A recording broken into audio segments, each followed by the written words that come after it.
I was out here working on a project. I'm putting some shelves in the garage, and I thought I would take a real quick video of my miter saw, not miter saw station. And this is it. This is what I use as a miter saw station. So I was researching them, and I didn't want to build like a 16-foot, something 16, 20 feet long in my workshop that took up a bunch of space, because I'm building a crosscut sled for my table saw, and a lot of people say that once you get that built, your miter saw use goes away. But I also wanted something that I could move around, and this workbench is actually portable. I can throw some information on the portability at the end of this. But so this is what I came up with. There's a video, the Goforths Handyman, and I'll put a link down in the description, but he's got a video on why he thinks this setup is actually better than a big miter saw station, and he makes some really good points, and obviously I thought it was a good idea, so this is what I built. So it's working out. I've been using it for a little while, and it's working out pretty well for me. It's just scrap wood. I put this front on here so it'll register up against the workbench, and then so to keep it from moving, you could pop screws in there if you wanted to, but I've found that a handful of these clamps, dollar clamps from Home Depot, make it pretty, it's not going anywhere. I've got the saw clamped. Obviously, to get repeated cuts, if you're cutting, repeated cuts, you need to get the saw clamped down too. So I've got the saw clamped to the workbench, and that makes the workbench flexible. I can take all this stuff off, put it down there, and do something else with this top instead of dedicating a 20-foot swath in my workshop to one saw. But for repeated cuts, that's one thing you want out of a stop. That's one of the big benefits, I guess. So I've got this just screwed to the top. And one thing I just noticed was I was cutting some, and then I had a piece that I was cutting down to a certain length, and then I realized, I was like, well, I need to cut on an 8-foot piece, and I've got a vehicle parked right there, so the 8-foot piece wouldn't fit without hitting it. So what I just did was I took this screw out, I let that pivot, then I cut my new piece, and then I just popped this back on there.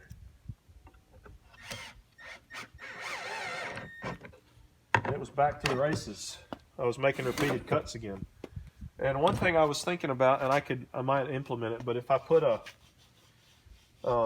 I could put some kind of a fence with I could put a stop block right there that would raise and lower, and then that would always be, when you need it, you raise it up. When you're done with it, you lower it. I may implement that and make another video. But this is really all I've got right now for a miter saw station, and it's working out amazing. So if you're looking at making a miter saw station and you don't want to eat up your entire shop, or I know some of us work in small shops, so if you don't want to eat all that up, you might want to look into something like this. So I just thought I'd share. Oh, and if you want to, the portability, I was talking about how this workbench moves around. I was going to make another video, but I'll put that in here. So, all right, so retractable table. This is in another video, but I just thought I'd show real quick. This is how to make an easy retractable workbench. It's pretty simple. You build your workbench. This is an EAA workbench, EAA 1000. If you're looking for workbench plans, this is a super simple, extremely easy to build workbench, and it's designed to build airplanes on, so it's got to be pretty straight, but it's a pretty sweet design, and they can be built relatively cheap. I know 2x4s right now, as of this filming, are through the roof, but they're coming back down. Actually, I went to Home Depot today, and the prices are coming down. But anyway, it's some bungee straps, bungee cords, some eyelets, some cheap, those are 2-inch hinges, and then these are just some Harbor Freight casters. You don't need the highest quality caster, because most of the time it's going to be spent with no weight on the caster. Obviously, if you let these sit, Harbor Freights tend to flat spot. So you don't need, Harbor Freights are perfect here. But if you want to move the workbench, all you have to do is you take these bungees and you reverse their location. And now your workbench, I'll go down here and get the other side. But your whole workbench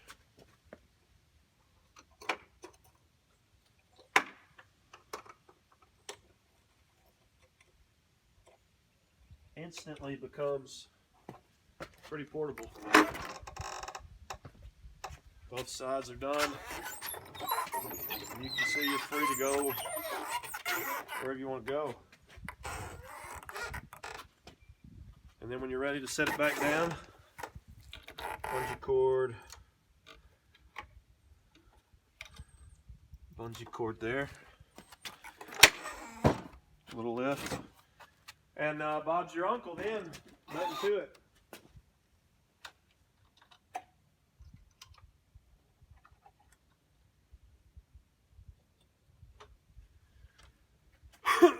But just a couple things.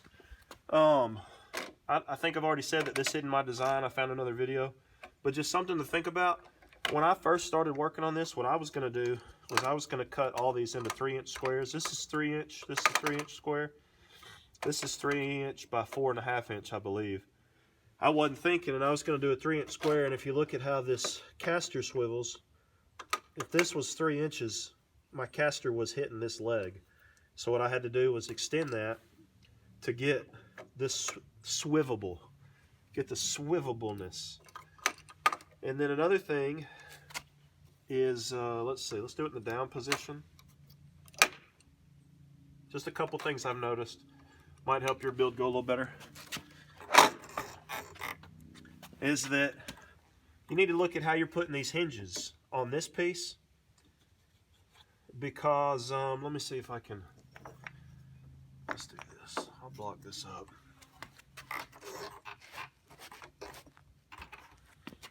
Just enough so I don't smash my fingers.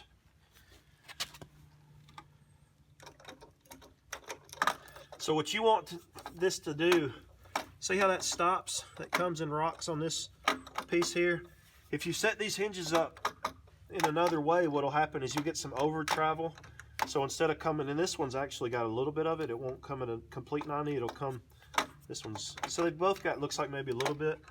But if you flip this hinge over, right now I've got the hinge on the top piece of this block, and then right here. If you mount the hinge to the top of this, like here, there's a couple different ways you can mount it is what I'm telling you. And if you get it wrong, what'll happen is this will pivot too far that way, so then it won't hit that block. And what you want is obviously when this pulls, because that's what's doing it, you're pulling these two together, you want the weight to hit there so that that sits right there on that, and that sits like that. And what I did to make that all level and work out was I blocked this up kind of like this on some however high material that I wanted the table to rotate, to be able to move. I slid some 1/2-inch stuff up under here, essentially. Slid some 1/2-inch under there, and then I just made this piece level with the wheel just barely on the ground. And that's how I got my hinge location marked there. Marked that, mounted those, and then I took these pieces, set them up 90 degrees on this piece, and then I just lowered this on top of it, and that gave me that hinge location. And there you go, nothing to it.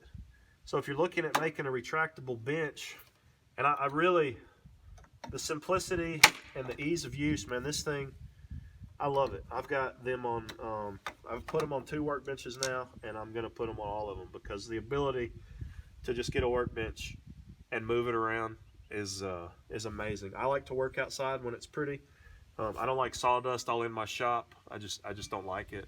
It just drives me. I've got some metalworking tools, lathes, and that sort of thing, and I don't like sawdust on them. So I try to keep the sawdust away, and this has allowed me to pretty much do that. Let's see if I can smash my toes here. So yeah, so if you're looking at an easy way to make a retractable workbench, that works out pretty well.